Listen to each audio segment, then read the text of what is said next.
everybody knows me, it's hard. I got like a 70 something. I was like, On the first exam. yeah, Yeah, I mean, it's the first exam. everyone, but yeah, they failed like 40%. I still got the highest grades. And so then I'm like, I'm Hello? skilled.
I know you.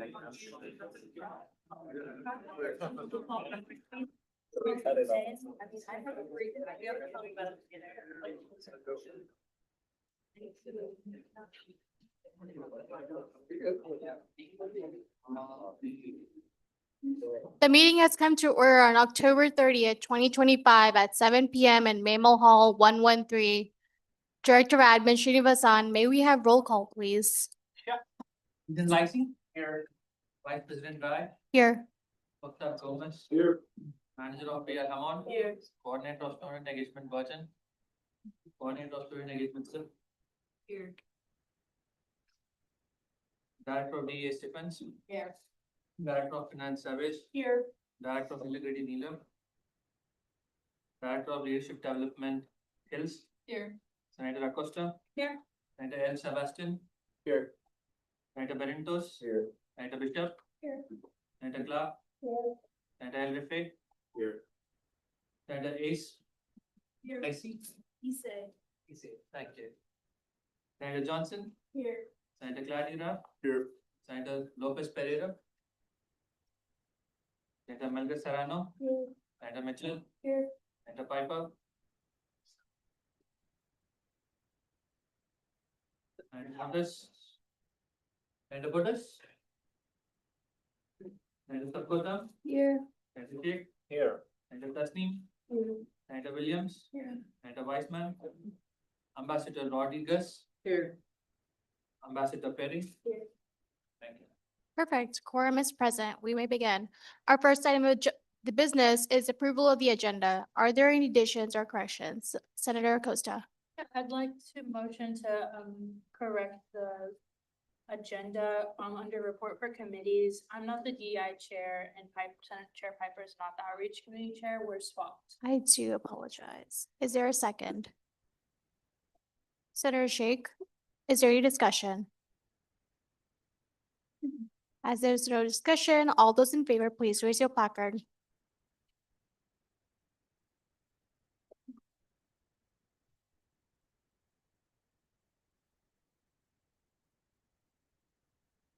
All those opposed, please raise your placard. All those abstaining, please raise your placard. The motion has passed.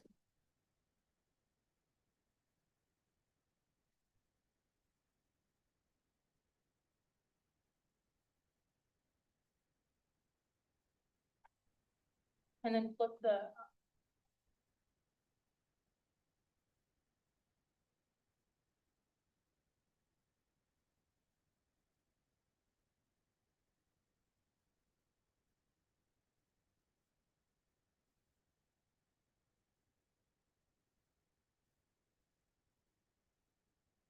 Are there any other corrections or additions to the agenda? If there are none, all those in favor, please raise your placard.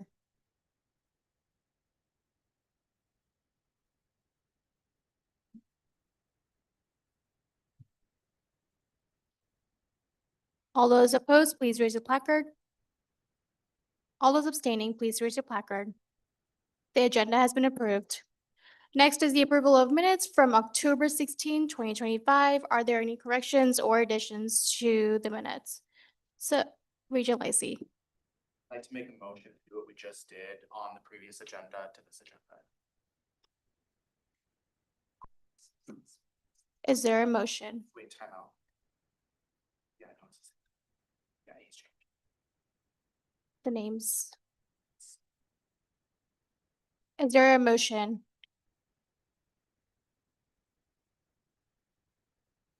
Are you on the motion? Yes. Senator Sheikh, is there a second? Senator Sebastian, all those in favor, please raise, or if there's any discussion, please raise your placard. where is the motion Discussion? to, yeah, The motion is to update, I believe they're in the reports. On the 16th? Mhm. That looks right. Are you talking That about? is correct. That's correct. He's wrong, we're Sorry. I meant Regent Lacey, will you withdraw your motion, please? withdraw my motion. Thank you. Are there any additions or corrections to the minutes? If there are no corrections, all those in favor, please raise your placard. All those opposed, please raise your placard. All those abstaining, please raise your placard. The minutes have been approved.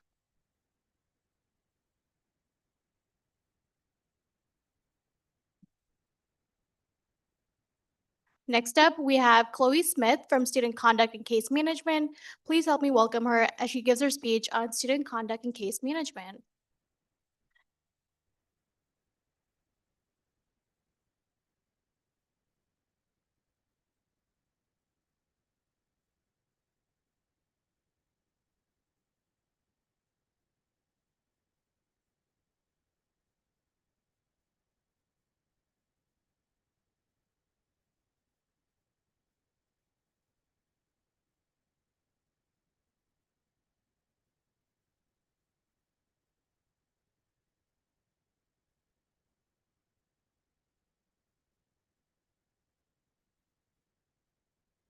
Okay, can y'all hear me okay? Perfect. Let me make sure I can actually move the presentation. Okay. A little wonky. Okay, well, hi, my name is Chloe Smith. I serve as the Director for Student Conduct and Case Management here at UNO. I want to give you just an introduction to our office. So I'm going to go through a bunch of information, but then open it up at the end for questions of anything that y'all want to throw out there. I'm happy to answer questions. So there are kind of three primary functions of student conduct and case management. We have student conduct, medical withdrawals, and then case management. I'm going to go into each of those a little bit as far as like, what does that actually mean? What are the things that we do in each of those areas? It didn't reload. Pretend like it doesn't have the random text there. I realized when I was up there that I hadn't changed that yet. It just didn't reload. But so within student conduct, there are kind of three main areas where we would hear conduct related matters. First are under the standards of academic integrity. Second are standards of responsible conduct, student organization conduct. And then I want to talk to you a little bit about the judicial committee because that can be a really great opportunity either for you as student leaders or for any of the folks that you represent if you know of somebody who would be interested in serving on that committee. How many of y'all have read the Student Code of Conduct from beginning to end, cover to cover, every word? Woo, okay. That's okay. I totally get it. Not everybody is going to read it cover to cover, page by page, line by line, word by word. I would encourage you review the Student Code of Conduct. It's important information for you to have. The first section that I would really encourage you to look at are the standards of academic integrity. Those are going to be all of the policies that you're held to in your classroom environment. So make sure that you know what those are. Second are the standards for responsible conduct. So those are all of the policies or standards that you're held to just as a UNO student. And then finally, student organizations are also, of course, held to all of those same policies. I think a really important place that student government can help is making sure that that information is out there for students. If you're hearing about things that you're like, ooh, that seems a little bit off, helping your peers to know about the Student Code of Conduct I cannot tell you how many times I have been meeting with a student and asked that same question of, hey, have you read the Student Code of Conduct? I think I've probably had like maybe 10 students in the almost 10 years that I've been working here that have definitively said, yes, I've read it. And so just encouraging folks to read that, to know what standards they're being held to. And then the last thing that I wanted to talk about in student conduct is the Judicial Committee. How many folks have heard of the Judicial Committee? Oh, okay. Hey, I'm seeing a couple of hands. That's awesome. So the Judicial Committee, I put a little note up here that if anybody is interested in getting involved, contact me. The Judicial Committee is a group of students, faculty, and staff at UNO who can serve in the position of a hearing board member. So for context, a student conduct hearing is one of the pieces of our process where it's an opportunity for a student essentially to be heard by a third party that can make a determination about responsibility for a policy violation and then outcomes as applicable. When we have a student conduct hearing, we typically have a 3-member panel. That's usually a faculty member, a staff member, and a student. And so, of course, I want students to be involved who are really excited about the opportunity to learn more about the Student Code of Conduct, to learn more about the judicial process, the student conduct hearing process. And so if you all know of people who might be interested, other students who might be interested, please have them reach out to me. You're probably wondering like, well, what level of commitment is that, right? Because you all are obviously very involved already. The Judicial Committee isn't a large commitment over the year. So it typically consists first of training, right? So we want to make sure that every single person who serves on the Judicial Committee knows what they're doing, right? So learning about the policies, learning about the procedures.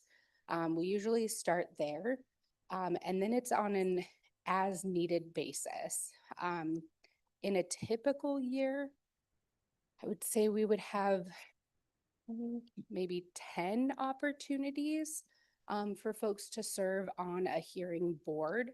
The members of the Judicial Committee can serve on either Title IX hearings or on student conduct hearings. And so 10 over the course of a year. We typically don't have one student who serves on every single one of those because that would be a lot. So it's typically kind of rotating through the folks that are available. We, of course, are very, very particular about making sure that folks aren't going to miss class or other really important engagements to be able to do this. But that's one really great way for us to get students more involved with student conduct and understanding those policies, procedures, and everything. The second kind of primary function of Student Conduct and Case Management Office is medical withdrawals. So our office does all medical withdrawals at the university. There's kind of 2 primary ways that we work with students through that process. So the first is the actual withdrawal request. A medical withdrawal can be submitted by a student for any physical or mental health concern that is negatively impacting their ability to be successful in classes. Right now, this probably isn't as important as it will be after next Friday. Or wait, no, I think it's next Sunday. What happens next Sunday? Do folks know?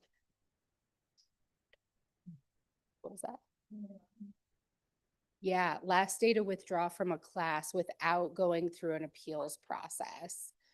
So after that point, then you would have to submit an appeal if you wanted to be able to withdraw from a class to have a W rather than potentially an F on a transcript. So one of those processes is the medical withdrawal process.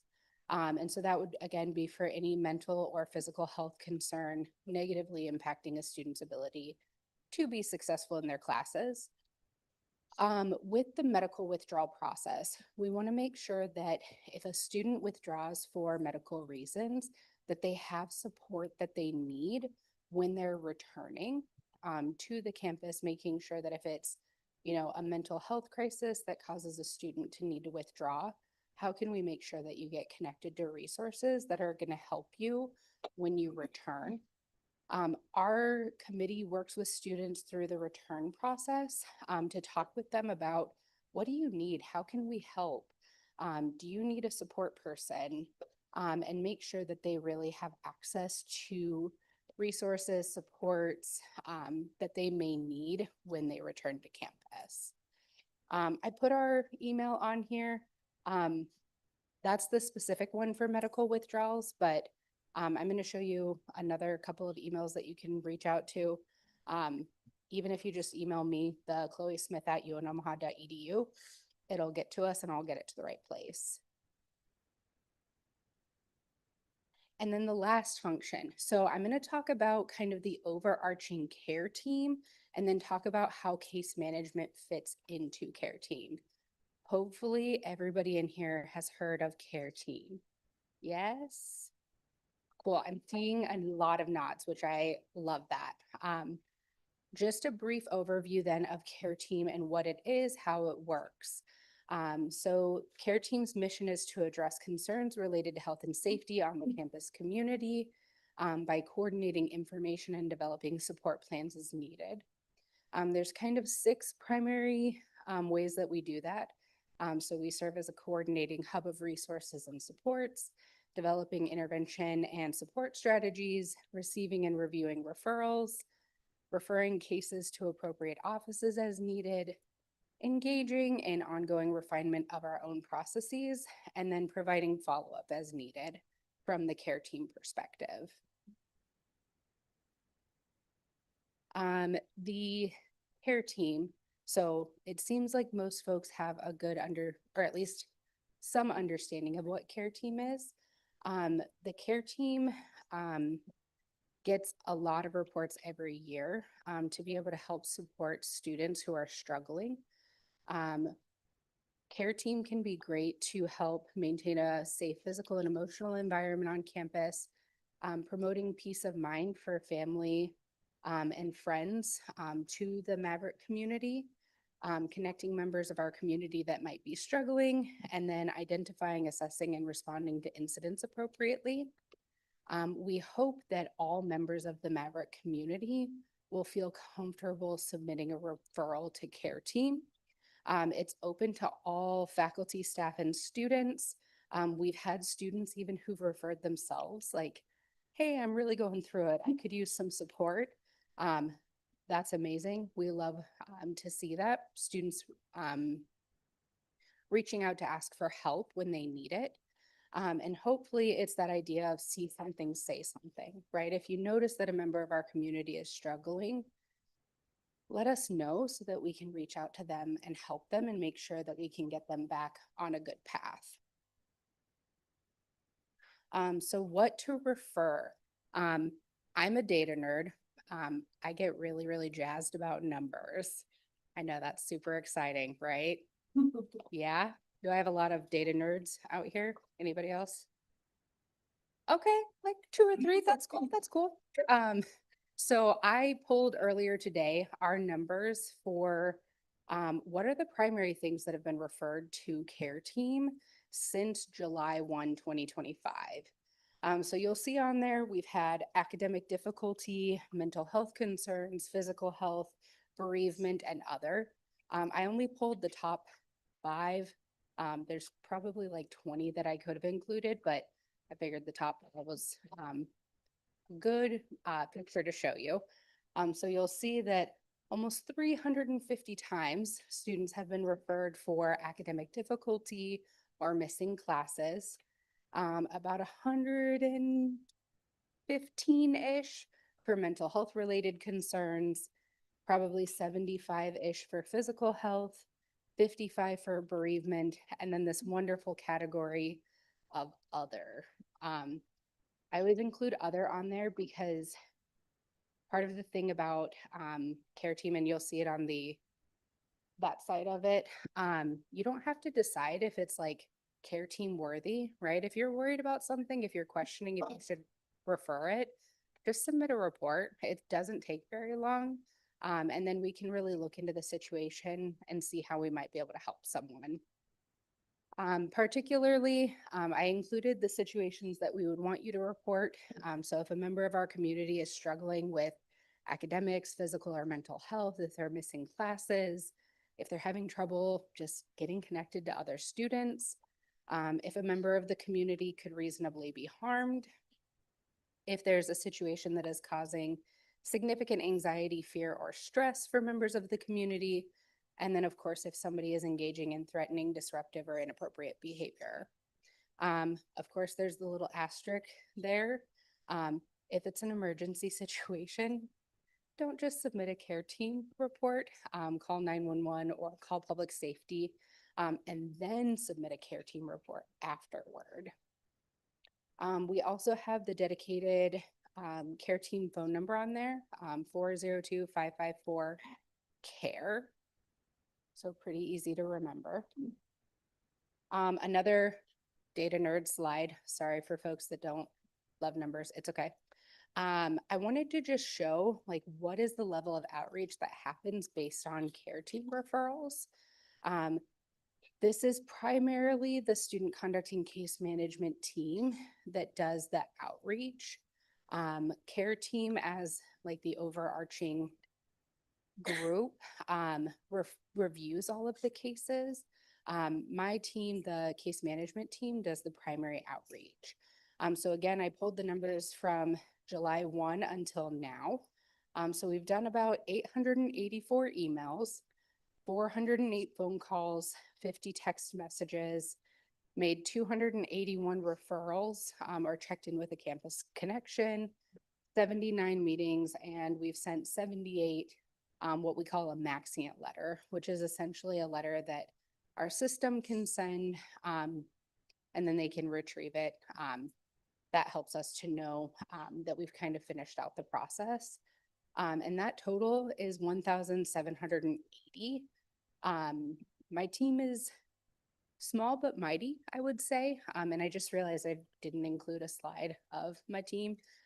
So I have myself as the director, Samir Siddiqui, who is a full-time case manager with our office, Siley Pawaskar, who is a case manager, but also embedded over in housing. So she works primarily with our housing students. And then we have 3 graduate assistant case managers. So those are the folks that are primarily doing this outreach here. So after a referral is submitted, we always respond to the referrer. We want to make sure that there's that open line of communication between our team and the person who's noticing something, so that we can get additional context or follow up as we're able to. Then we're going to determine next steps, and then we're going to do the outreach to the student. I included just the little QR code of the care team report. That'll pull up the actual reporting form. It's super quick to fill out. A couple of pieces that I always like to point out about the form. First of all, you don't have to know everything about a situation to make a referral. I think sometimes folks are like, well, I only saw this one little thing. Like, should I make a report? When in doubt, fill it out, right? Like if you're thinking that you should, go ahead and just submit a report. You can also report anonymously if you wanted to. That does sometimes limit what we're able to do if we're not able to, get additional context. But we're still going to review that, still going to work to do outreach with the student. And then I just included our graphic here. This is the graphic that we have available. We have this in postcard form at basically any event that we table at, has all of our contact information. How do you reach out to us? The UNO Care Team email is one of the best ways to get in contact with us. It's just unocareteam@unomaha.edu. And that's all I had for y'all. Oh, Canva is spicy. What questions can I answer for folks? I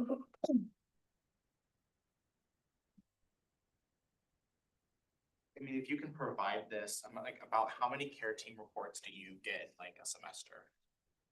Yeah, so it's usually a little bit easier for me to remember numbers off the top of my head for a full year. Oh, okay, yeah. So I'll go with a full year. I know that probably sounds weird. I get really into full year data reports.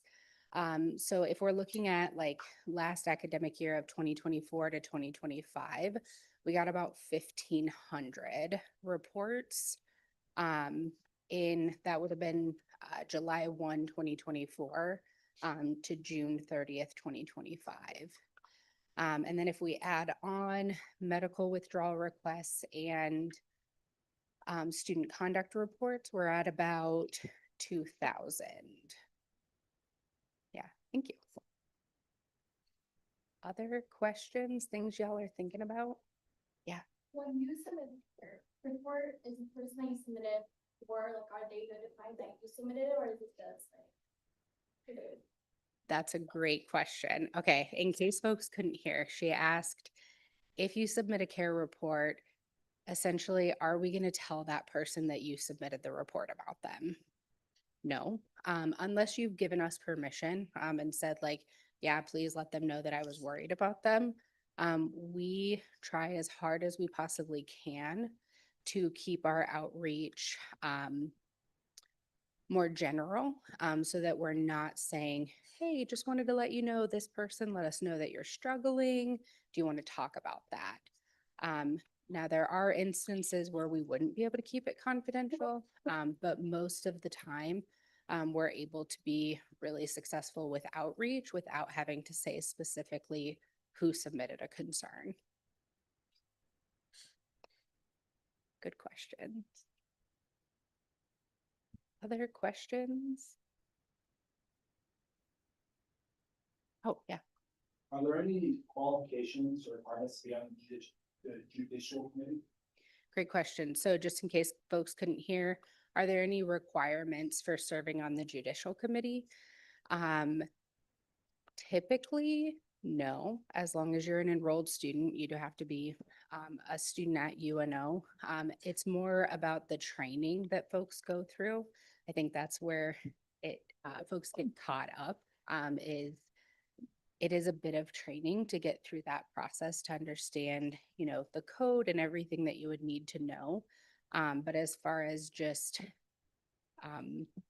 if there are certain students that can serve or not serve, it's open to folks that are interested. We try to keep it as broad as we can.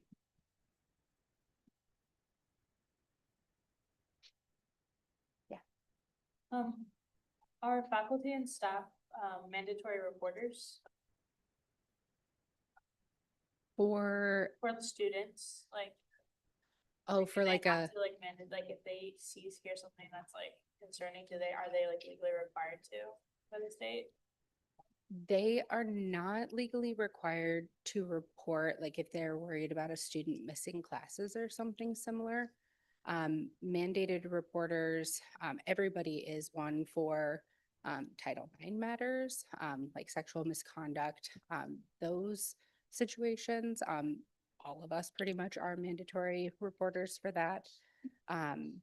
Our message would be, it's more about, care of the student, trying to get folks connected with resources. And so we encourage all faculty and staff to submit concerns as they're seeing them.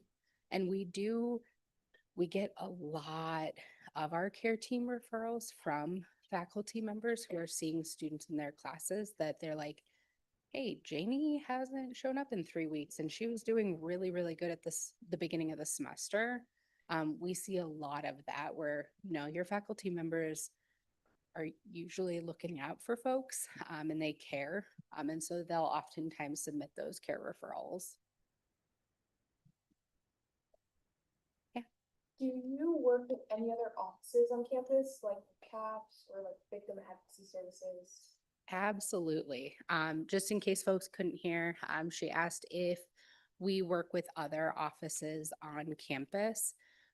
That's our bread and butter, y'all. We are pretty regularly working with accessibility services, counseling services, Dash, advocacy services as needed. That's kind of the role that our case managers fill, is knowing all of the resources on campus and getting students connected to the right resources. My favorite part about case management and care referrals is it really can be about everything and anything.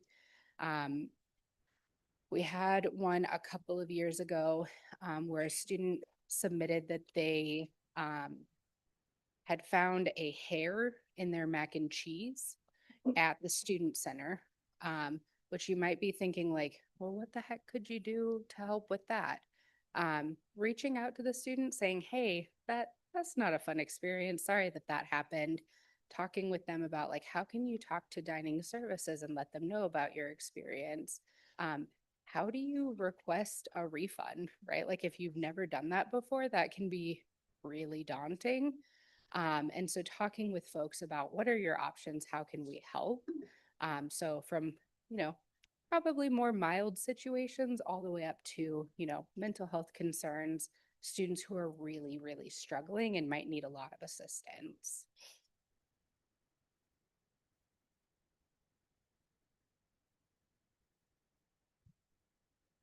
Any other questions? What is your, kind of like two questions, what is your like turnover rate in regards to like when is it submitted and then how long is it before the student that they place or the person filled it out? Like what's that, and also do you guys ever find yourself like swamped, like is there, do you sometimes feel like there's not enough people on your team to like combat all of the? Yeah, so the two questions, first one was what is kind of the time frame or timeline from when somebody submits a report? When would we start outreach, wrap up outreach? And then second one is, do we ever feel like we're kind of inundated with reports? I would say, so for the first one, we're usually pretty quick to respond to a report. Most often, we will respond to a report within the next business day, or within the business day. If it's, if it's submitted at like 11 o'clock in the morning, we'll probably respond to it by the end of that day. And then we begin outreach that same day, or if it's a little bit later, we'll start it the next day. We typically do between like 2 and 8 outreach attempts, depending on the level of concern. So sometimes a case can be wrapped up in a day, right? Like, okay, it was a smaller level concern. We can get you connected to the right resources right now. Other times it might be, we're going to reach out multiple times, make sure that you have those resources, and hopefully get to meet with a student. We're always providing some level of wrap-up resources. So even if a student doesn't respond, we're going to send them, here are a couple of things that you might consider. Here's how you can get connected with us if we can help in the future. We're a pretty well-oiled machine most of the time for getting through care team reports. Like I said, our team is small but mighty. We have a pretty good process. So I would say that there are some times in the semester or during the year where it's like, oh wow, okay. I would say right before the withdrawal date. So next week is probably going to be a little bit bonkers for us. And then usually like first week of classes, folks are really referring things that they're seeing then. And then right around finals time, we'll have another kind of big push for reports.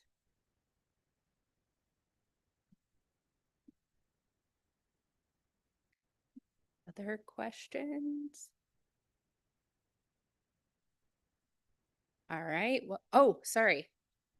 When you have a case of misconduct or misconduct between two students, how do you go about handling that?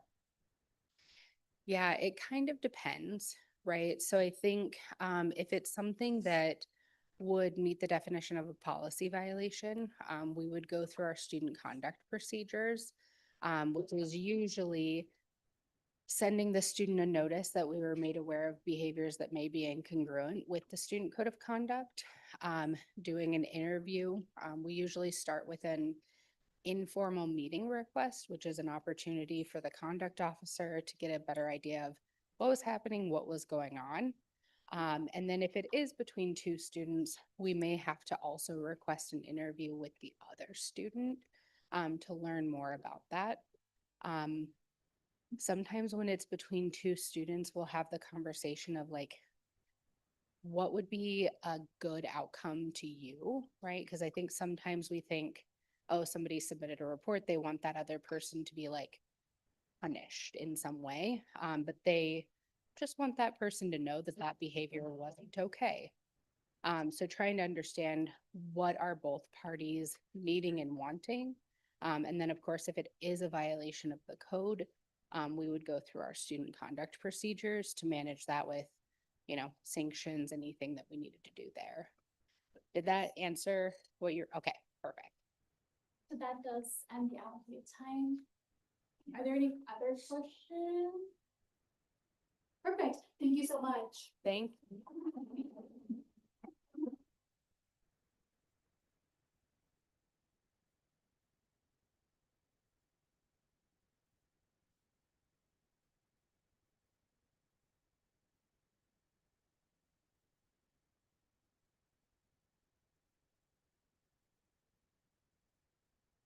Our next item of business is the Maverick Impact Award. Regent Lacey.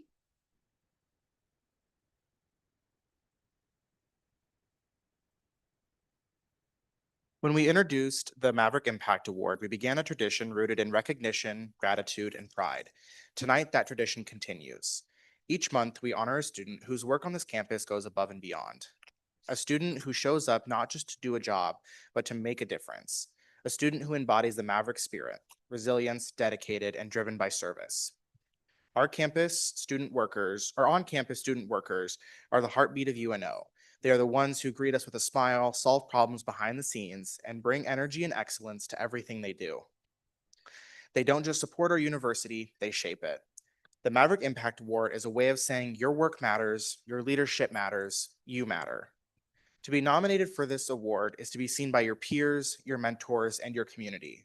To receive it is to be recognized as someone who uplifts others, leads with integrity, and leaves a lasting mark on this campus. This month's recipient exemplifies everything this award stands for. Tyson King has shown us what it means to lead with quiet strength and unwavering dedication. In the midst of a major transition at the CAPS office, during the busiest season of the year, Tyson stepped in. He didn't just do his job. He trained new staff, supported his team, and created a welcoming, inclusive environment for every student who walked through the door. His nominators describe him as calm, caring, reliable, and professional, someone who handles emergency situations with clarity and care, someone who asks thoughtful questions to help nervous students feel at ease, someone who sends reminders, follow-ups, and ensures that no detail is missed, because he knows that every task, no matter how small, contributes to a student's success. Tyson is also a graduate student working towards becoming a counselor. He holds multiple roles on and off campus, and yet he brings the same warmth, humor, and competence to each one. He's a team lead in class, a mentor in the office, and a model of integrity in everything he does. One nominator said it best: Tyson is a genuine leader who does the right thing because it's the right thing to do. Tyson, your impact is felt deeply by your colleagues, your classmates, and the students you serve. You exemplify the Maverick values of resilience, service, and excellence. And today we honor you not just for what you do, but for how you do it. So congratulations, Tyson.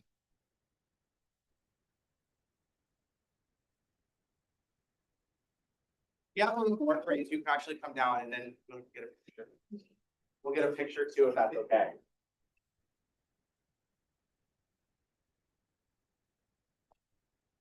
Get a picture.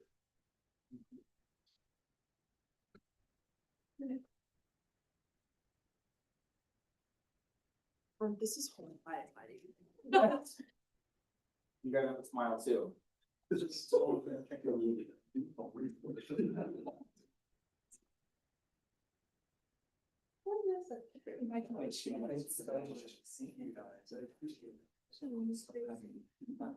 Oh, yeah, I mean, if you wanted to say something, you totally are.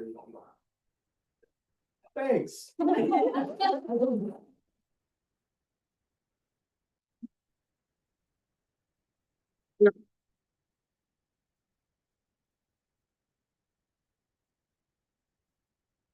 Congratulations, Tyson. We'll now move into open forum. Guests will have up to 10 minutes to address the Senate with any concerns, whether or not they appear on the agenda. Senators may also speak on topics not included in the agenda. However, please reserve comments related to listed agenda items for their scheduled discussion. If you are here for open forum, please sign in with Director Srinivasan before leaving. The floor is now open.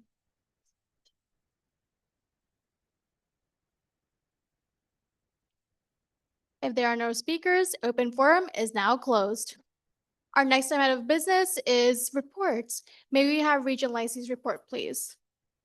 Yeah, I'll just talk really loud because we don't have mics over here, but, so can you scroll down? Yep. So I guess the biggest things like, oh. Thank you, Colby, or Advisor Brock. I guess I'm just gonna touch on a couple things. I'm not gonna go over everything. I think the biggest things that kind of pertain to tonight is the campus safety walk. That's what kind of inspired the resolution that I submitted. I'll kind of talk more about that during the resolution discussion. Aditi Gio and I and Advisor Brock went to a Student Government Association conference in Chicago this past weekend. We learned a lot. We thought it was really beneficial for us. And so we're bringing back a lot of that knowledge that we learned from other university student body presidents and so on and so forth, and bringing that back here to utilize. Another thing is just the campus seating initiative. I met with a student a couple weeks ago about some campus seating. And then the top thing, I met with our advisor, the business office, and the facilities team to discuss some potential project opportunities. And the DEIA committee is going to actually take on that and identify some different areas on campus that maybe could utilize some public or some more seating for students. And then I guess the only other thing that I'll kind of touch on, I guess I'll touch on a couple other things. The food policy survey that went out this week. If you haven't taken it yet, that'd be absolutely fantastic. Spread it to all your friends. Right now we have over 100 responses already, and that just went out Monday or Tuesday of this week. So I'm very happy with that so far, but I'd love as much participation as possible. Exec and I have been throwing around the idea of a Nebraska Student Government Leaders Summit. That takes idea from the conference we went to in Chicago and maybe making it more Nebraska based with all of the student government leaders within Nebraska and seeing what we can accomplish there. And the other thing is we had a coordinator of student engagement step down today. And so we are in the process of identifying a new one. So Motahiro will be a new coordinator of student engagement. So does anyone have any questions? Awesome. I'll pass it off to VP Rai. Thank you. For my report, I have been conducting interviews for the open positions. We'll hear some of the appointee nominations tonight. If you were absent or have been absent, you probably got an email from Advisor Brock. Please be sure to fill out the absence appeal when you get the chance. That is very vital. After 4 attendance points, you are removed from SGA according to bylaws. So just to avoid anything, please do fill out your absence appeals on time. The region and the chief of staff have been having agency support meetings. And I am currently in the process on finalizing the senator resource guide. Are there any questions?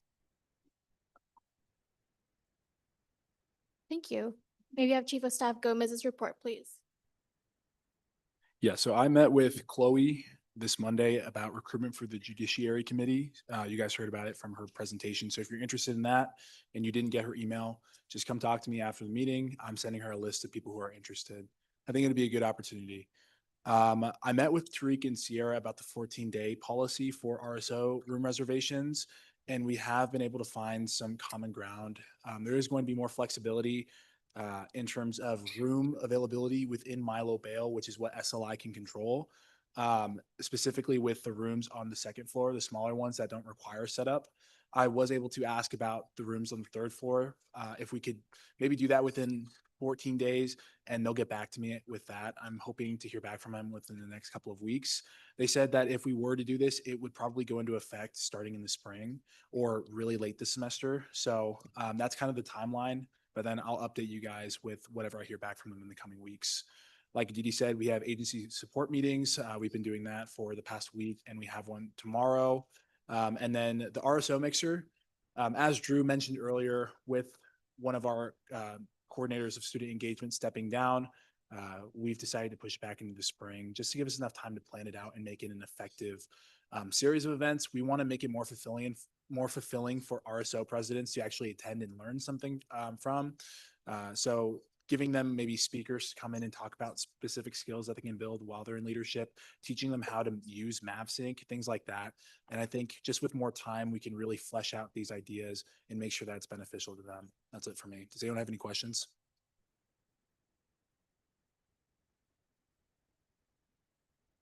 Thank you. May we have Director Admin Srinivasan's report, please? Sure. The minutes of meeting has been successfully completed and validated. All good. Thanks, guys. So we have been proposed a new resolution, which is currently I've been reviewing it with my committee team. So it's a bit open. So we have been doing it and getting it off. So we have also published the cash course resolution. So hopefully I'll start getting on touch with outreach committee and hoping to see where we are going on with it once the resolution has been, since it's been approved more than 2 Senate meetings past. Thank you. Any questions? Gigi, thanks. Thank you. May we have Director of DEI Stefan's report, please? Hello. So we had the drag show. That went really well, I think. We had about 105 people, when I did the count. We have been interviewing, hiring and training agency directors. From the last Senate meeting, we had 3 hired and we've had them all trained, so they can start their positions. And they've been putting in hours and that's great. I have been working to set up meetings between the different agencies and different offices so that we can divvy up that space, for a more equitable solution to that. And then the Rules Committee and the agencies directors are meeting to discuss their bylaws. And that's been sent out and those are scheduled. So if you're in the Rules Committee, respond to my emails about that. Are there any questions for Director Steffens? Okay, Director of Finance Savage. Met with budget committee to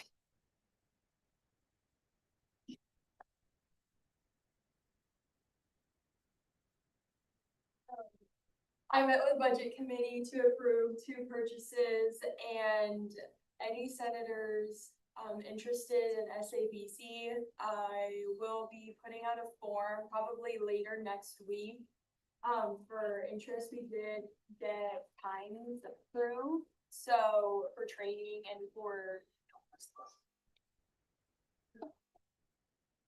we did get times approved for training, like hearings and then deliberations on for SABC. So that form will be coming out next week.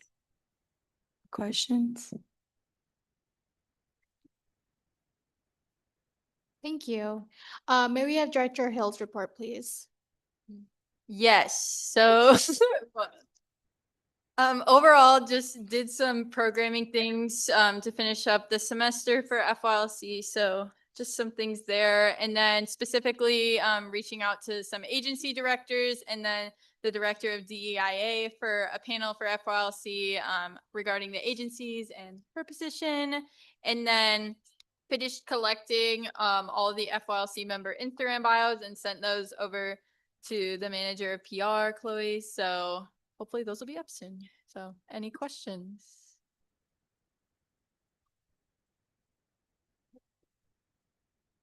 Thank you. May we have Budget Chair Barrientos' report, please?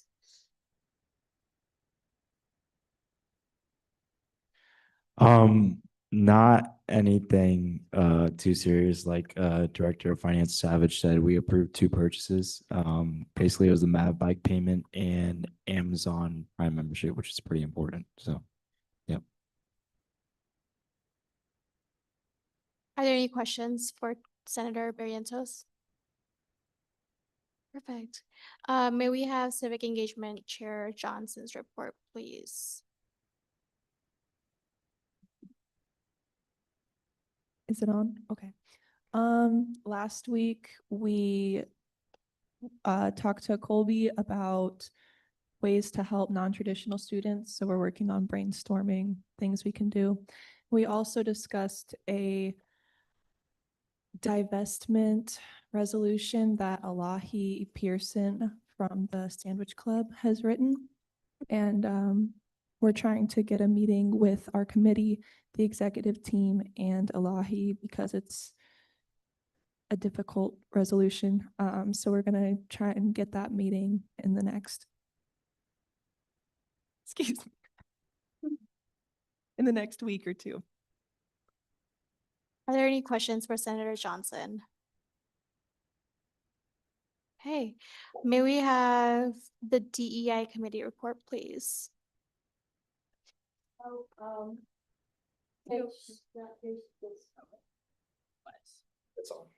Since she's not here, she asked me to give the report. It just says emails have been sent to possible collaborators for events next semester. The committee will be discussing dates and times for those events in the spring. If you have any questions, obviously ask her because I'm just the middleman right now. So that's it. Are there any questions for the DEI committee? May we have Outreach Chair Acosta's report, please?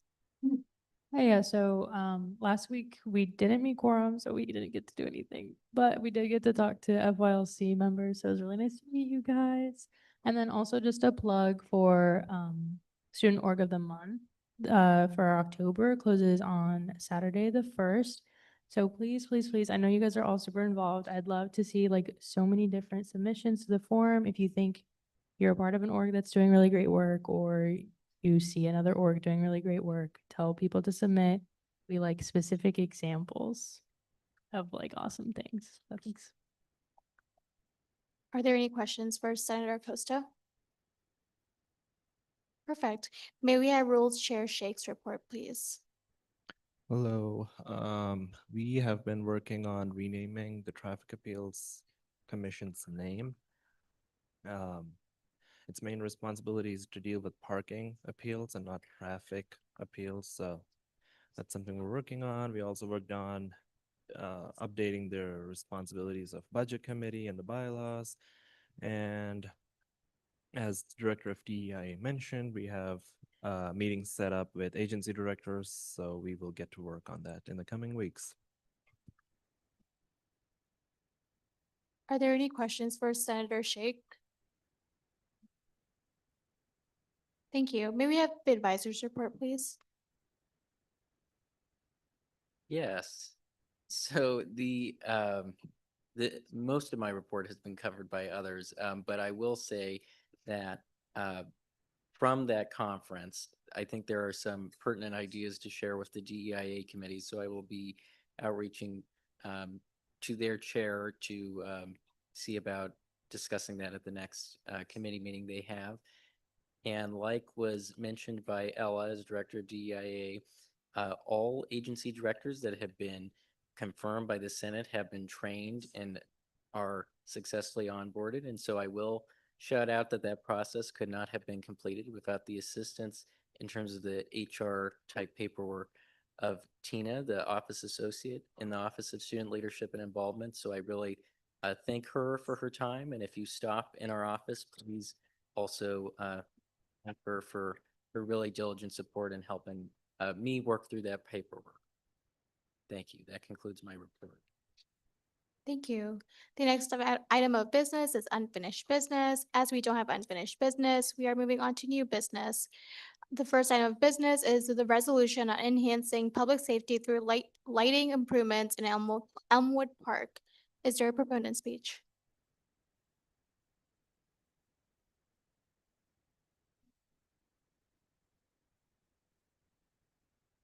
Members of the Student Government Association, fellow students, and esteemed guests.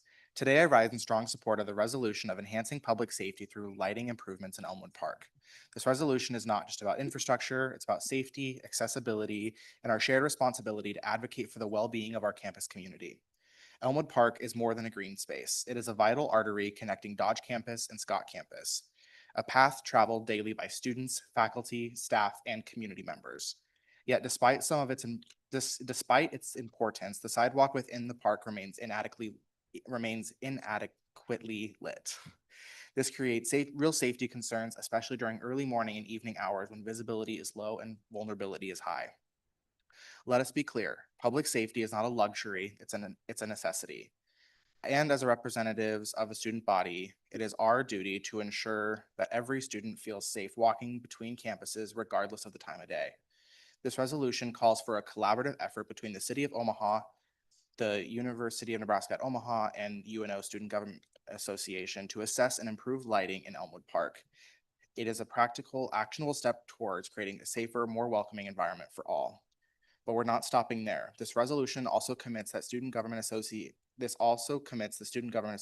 to conducting a student survey to gather firsthand feedback on safety concerns and lighting conditions, organizing meetings with city officials, university representatives, and students to ensure our voices are heard, publicizing the issue and advocating for change through campus communications and outreach. And finally, we pledge to monitor progress and report back to the student body because accountability matters. This resolution aligns perfectly with our mission to represent, empower, and serve students. It reflects our values of advocacy, collaboration, and impact. And it sends a clear message. Student safety is non-negotiable. Thank you. Are there any questions?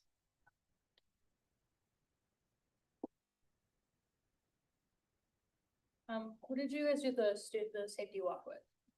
So the safety walk was with a bunch of public safety officers and people who work within that office. So Chief Evans was there, Jerry Baggett was there, like a bunch of other people within that office.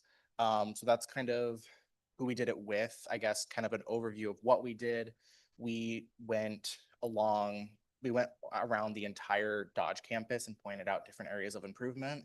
And then we actually hopped on a huge charter bus and we took a charter bus from Dodge campus through Elmwood down to Scott campus, did the same thing through Scott campus. We got out, walked, I think we started at 8:35. I don't think Aditi and I got home till probably around 11. So it was a pretty lengthy process, but I will say it was something that I'm glad that I partook in because, as we were riding through Elmwood both times, because we rode the charter bus back up to the Dodge campus.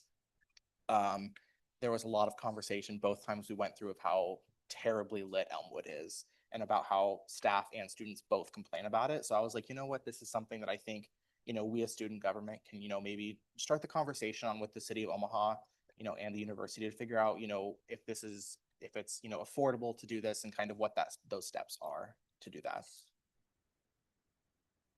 Are there any other questions?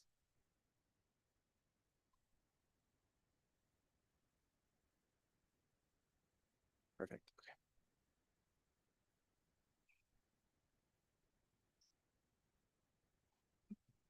Okay. Is there any discussion on the resolution?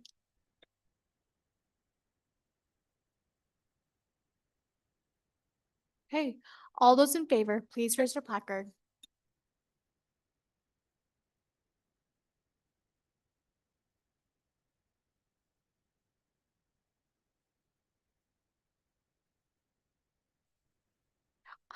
All those opposed, please raise your placard. All those abstaining, please raise your placard. The resolution has passed.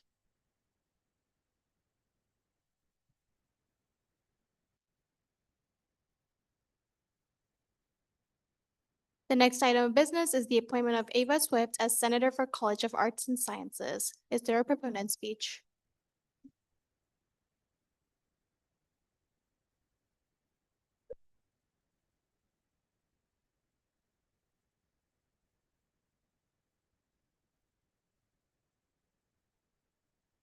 Hi, everyone. My name's Ava Swift, and I'm running to be a student senator for the College of Arts and Sciences.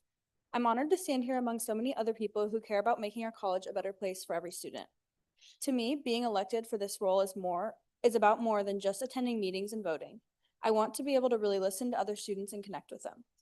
Our college is made up of diverse voices that each contribute something unique, and my goal is to help their ideas and wishes be heard so that we can make their experience here at UNO easy and enjoyable. I have a lot of experience in various leadership roles. As Vice President of Member Experience in my sorority Zeta Tau Alpha, I've gotten the opportunity to connect our general membership with our history and traditions, and have worked hard to make sure the executive board is making decisions that will help make the experience of every member more enjoyable. I hope to use what I've learned from that experience in this senator position to connect the student government with students in the College of Arts and Sciences. I also have experience in student government and policy.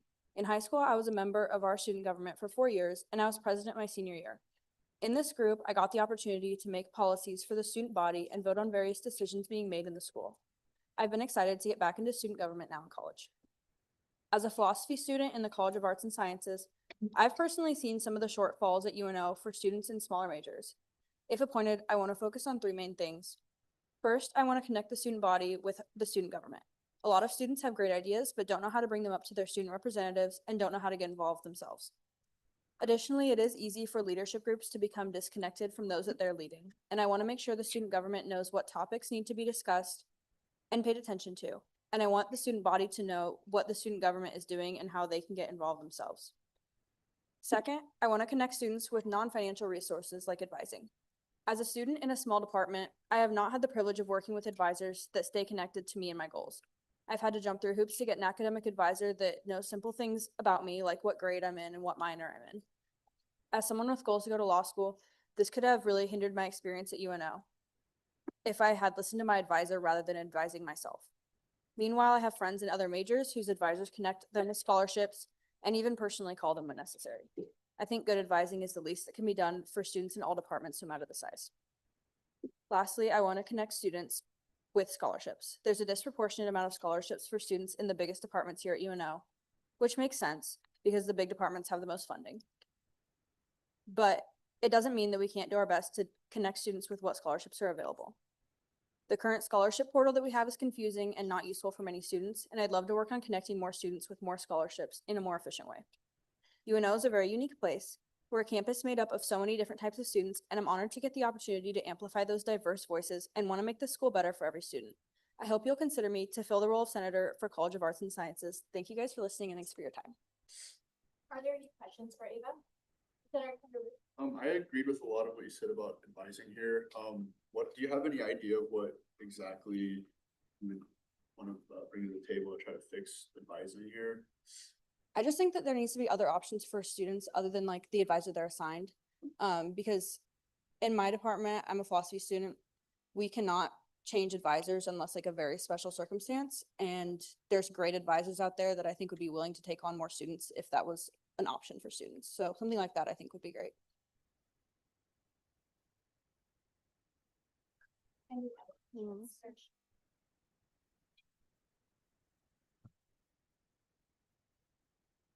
I agreed with you on the scholarship portal and how it can get confusing. I had to have multiple trips to the financial aid office to understand how it happens and how we have to apply for it again and again. Could you expand a little bit on how you want to help students connect with scholarships and stuff? Yeah, so like I said earlier, I'm a philosophy student. We don't really have any scholarships at all. I've had to do like a ton of research to be able to get any scholarships here. So I think just like having some people in the student government or some other student group doing that research and like putting those in the scholarship portal or putting those at least on the website or having some sort of database would be great, a great first step. But overall, I think the scholarship portal just needs reimagined. Like it's very outdated. Using it is hard. It doesn't really make sense. And you don't know when you have to reapply. So, and nobody really like communicates when it's closed. So working on that too would be great. Any other questions? Okay, thank you. Chief of Staff Gomez, could you please escort Ava out of the room?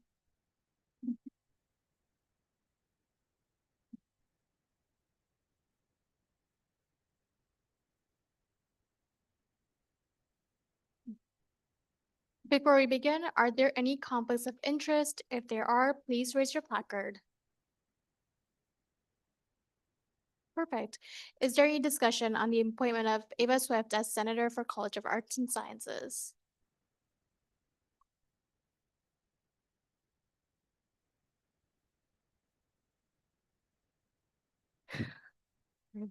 If there is no discussion, all those in favor, please raise your placard.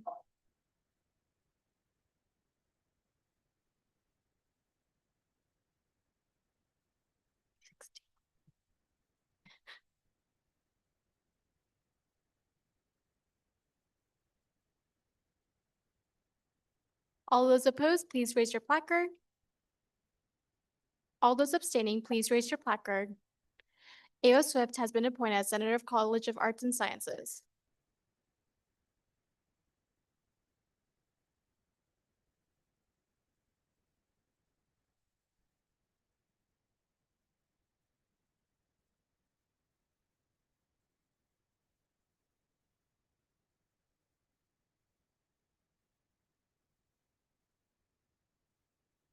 Next up is the appointment of Victor Salcido Almado as Traffic Appeals Commissioner, and I do apologize for butchering your name right now.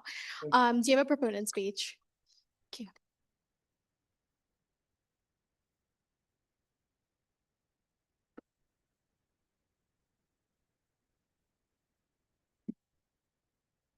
Where do I talk? Oh, sorry. Good evening, everyone. My name is Victor Salcido Olmedo, and I'm honored to be speaking tonight as a candidate for the Traffic Appeals Commission position within the Student Government Association here at the University of Nebraska at Omaha. I want to start by saying how much I value what this position represents. Traffic citations, parking tickets might not sound like the most exciting topic, but there's something almost every student encounters at some point in their time here. They can cause stress, confusion, and sometimes frustration. I believe this position is very important because it gives students a fair chance to have their voices heard, to explain their sides of the story, and to trust that someone will review their case with fairness and understanding. That is why I'm running. I believe that the Traffic Appeals Commissioner plays a key role in maintaining fairness, transparency, and consistency in how these appeals are handled. I want students to know that when they go through the appeals process, they're being judged based on facts, not assumptions, and that they're being treated with respect throughout the whole process. A little bit about me. I am currently a student in the College of Arts and Science as well as the College of Business. And throughout my coursework and campus involvement, I've learned to think critically, communicate clearly, and listen carefully before making decisions. I take pride in being level-headed and open-minded. I think those traits fit well with this position because it's not about signing with one group or another. It's about finding what's fair and reasonable for everyone involved. If I'm given the opportunity to serve, my main goals for this role are three things. First, I want to make sure that the appeals process continues to be fair. Every student deserves to have their situation considered carefully with no bias and full attention to the details. Second, I want to help promote more awareness and education about parking policies on campus. Many of the appeals that come in are because students weren't aware of specific rules or misunderstood signages. By working with the parking services and student government, I'd like to help find ways to make those rules clearer, whether that's through short informational posts, orientation updates, or reminders during the semester. And third, I want to strengthen the communication between students and the university. A lot of frustration can be avoided when people simply feel heard and respected. I want students to feel that even if their appeal doesn't go their way, the process was fair, transparent, and handled professionally. Ultimately, this position isn't about traffic tickets, it's about trust. It's about showing students that our university listens, that we value fairness, and that accountability works both ways. I want to bring that sense of balance and professionalism to the commission, And I believe I can help continue the great work that's already been done by those who've served before me. In short, I'm running for the Traffic Appeals Commissioner because I care about UNO students. I care about making sense and making sure our campus system works for them and not against them. I believe in fairness, I believe in communication, and I believe in serving with integrity. Thank you for your time and for the opportunity to share a little bit about myself and my goals. I'd be grateful for your support and the chance to serve our student body in this important role. Thank you. Are there any questions for Victor?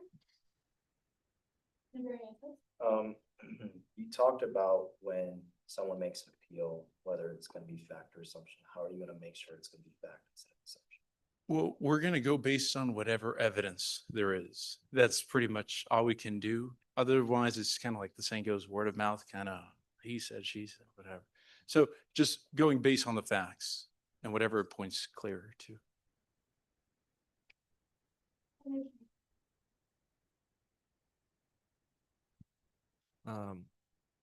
I know you have to go through facts, right? But are you also going to consider some of the circumstances a person might have been through in some of these cases to make your decision, or is it just going to be factual?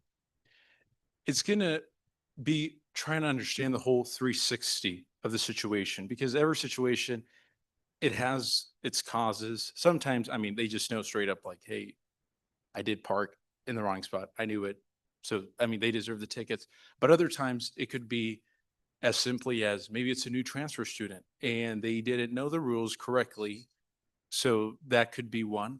Or other times it's just signage, failure of having signages around. So overall, it's just seeing the whole picture instead of just one piece or another.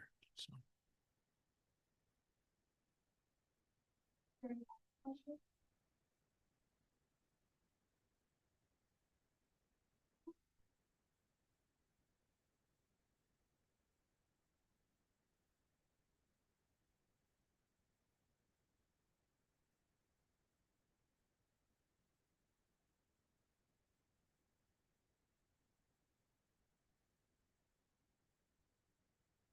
Before any discussion, are there any conflicts of interest? If so, please raise your placard.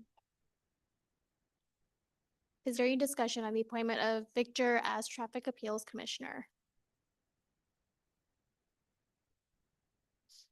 If there is no discussion, all those in favor, please raise your placard.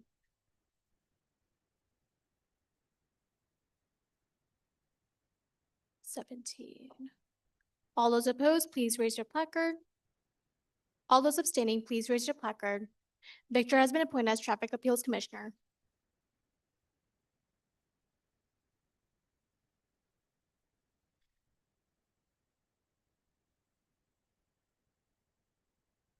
Congratulations, Commissioner.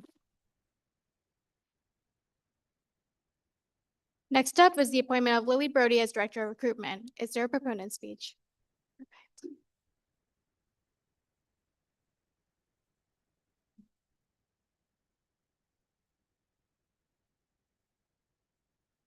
Good afternoon, everybody. My name is Lily Brody, and I'm seeking appointment for Director of Recruitment for Student Government. I'm currently a sophomore working towards a degree in geography with a minor in sustainability. Currently on campus, I'm involved on the Honors Student Association Executive Board as a second-year representative. I also am in Alpha Zeta Delta, where I serve a couple different positions. I currently serve as the Community Service Director, where I ensure that girls in our chapter are meeting their chapter requirements of community service hours as well as other hours. I also work on planning events to ensure that girls are involved within our community. I also serve as a sponsorship chair, meaning I reach out to local organizations and companies for donations and sponsorships for philanthropy events so we can maximize our donation to our philanthropy. I also serve as the Campus Relations Director, planning events with other Greek organizations and encouraging Greek involvement on campus. I also serve as a sophomore year representative for our honor board to ensure girls that are upholding and meeting chapter expectations. These different and unique leadership roles have given me hands-on experience that directly connect to the responsibilities of Director of Recruitment. As Community Service Director and Campus Relations Director in Alpha Xi Delta, I've learned how to motivate and engage others by planning events that bring people together for a purpose, which I believe to be valuable skills. I've coordinated service projects, collaborated with other organizations, and communicated with large groups to ensure that everyone feels informed and included. These experiences have taught me how to create a sense of community and belonging, which is key to attracting and retaining new members for SGA. Additionally, as sponsorship chair, I've gained valuable experience in outreach and relationship building by connecting with local businesses and organizations to secure donations and sponsorships for our philanthropy. This has strengthened my confidence in communication, professionalism, and collaboration, qualities that I believe will help me succeed in SGA and build partnerships across campus. Serving on the Honor Student Association board has also helped me understand how to represent student voices effectively and work within a leadership team to achieve shared goals. Altogether, these roles have developed my organization, communication, and leadership skills in ways that align with the duties of Director of Recruitment. I'm confident that my background in event planning, outreach, and student engagement will allow me to not only recruit new members, but also encourage lasting enthusiasm for SGA and strengthen its presence across campus. In addition to all these experiences, I have a genuine passion for creating meaningful student involvement and making campus feel inclusive for every student. Recruitment isn't just about numbers for me, but it's also about building strong and meaningful relationships, creating opportunities for students, and making sure that these students feel seen, welcomed, and valued. I believe that every student has a potential to become a strong leader and make a difference here on campus. And my goal is to reach these students who may not have found their voice yet and show them that SGA is a place where they can grow and contribute to campus. In my position, I strive to be approachable, proactive, and creative in developing recruitment strategies that reflect our diverse student body. By hosting engaging outreach events, collaborating with different student organizations, or meeting students where they are, both in person or virtually, I'm motivated to put in the work to expand SGA's impacts and bring fresh ideas and positive energy. Most importantly, I am motivated by service and community. I care very deeply about this university and the student experience, and my goal is to ensure that SGA is a space where students feel empowered to shape the future of our campus. With my background, my dedication, and my enthusiasm for student leadership, I'd be very honored to serve as Director of Recruitment and help connect more students to further opportunities that allow them to lead, serve, and thrive on campus. Thank you. Are there any questions for Lily? Sorry, Krista. What recruitment strategies have you seen most effective in your chapter? I would say tabling events, specifically in like high foot traffic areas. So Milo Bale is a huge one, or even right outside of Granville, is a huge one that we do, tabling for those events. And then also, like recruiting through social media is a huge one, or through our website. But I'd say those are like two main ones, is in-person connections and then social media, because those are huge things that people focus on. Any other questions? Thank you.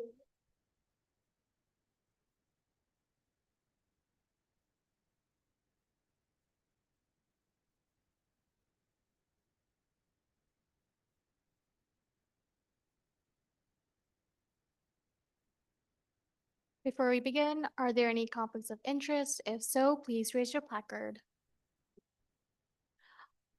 Is there any discussion on the appointment of Lily Brody as the Director of Recruitment? If there is none, all those in favor, please raise your placard. 17. All those opposed, please raise your placard. All those abstaining, please raise your placard. Lily Brody has been appointed as Director of Recruitment.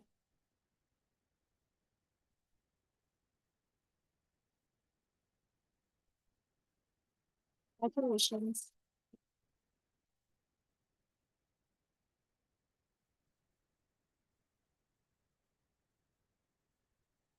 Our next item of business is discussion on the appointment of agency directors. The chair is seeking a motion that SGA enter executive session for the purpose of agency director finalist considerations and a discussion on pending contract. The following individual shall be permitted to remain present as invited guests. The finalist for the agency director position. Attendance shall otherwise be limited to the advisor as the search committee chair, executives, directors, coordinators, managers, and senators who have been confirmed by the advisor as having completed the required HR hiring training. All other members of the audience will be required to leave the room until the end of the executive session. Any voting member who has not completed the required training must also leave, and their vote will be recorded as abstention. The live stream will be paused until the end of the executive session. Is there a motion? Senator Shake, is there a second? Senator Serrano, is there any discussion? Okay, all those in favor, please raise your placard. 617. All those opposed, please raise your placard. All those abstaining, please raise your placard. We are now in executive session. All invited guests and the individuals mentioned in the motion may remain seated. All other parties must leave the room for the remainder of the executive session. You'll be invited once the session concludes.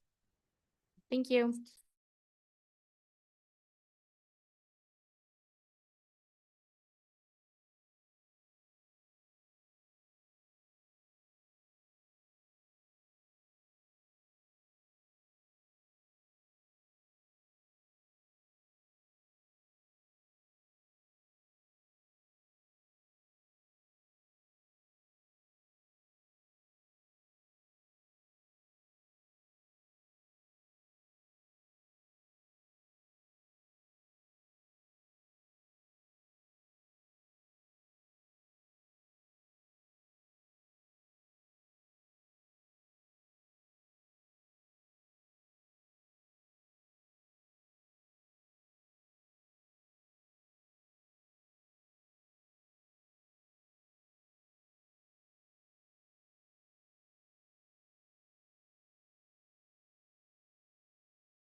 Okay, our next item of business is good of the order.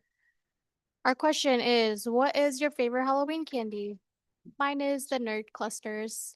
Senator Clark, Skittles. Senator Mitchell, I like the pumpkin, candy corn pumpkin. Senator Sebastian, Swedish fish on it. Senator Briantos, Reese's peanut butter. Senator Shake, Kit Kat. Senator Wiseman, Regent Lacey, West. Manager Hammond, Reese's Pieces. Director Stephens, Oh, sorry. Director Hills, Blue raspberry jelly. Director Savage, This is me. Coordinator Sip, What's? Director Srinivasan, No. Senator Serrano, Senator Bishop. Oh, Williams, I am so sorry. Senator Bishop, Reese's pumpkins. Senator Clanderwood, Kit Kat. Senator Acosta, Reese's. Senator Subcota, Six. Rhett, I like Sour Patch Kids. Senator Albert Bai, Senator Tasneem, Senator Issei, White chocolate Reese's. Advisor Brock. Short peppermint patty. If you come to my office, I have plenty of them to share. Is there a motion for adjournment? Oh my gosh, I am so sorry. Chief of Staff Gomez. Senator Shake, I move to adjourn the meeting. is there a second? Senator Serrano, is there any discussion? All those in favor, please say aye. All those opposed, please say nay. We do have to take it to a vote now. I do apologize. All those, That's fine, we can. all those in favor, please raise your placard. All those opposed, please raise your placard. All those abstaining, please raise your placard. The meeting has ended.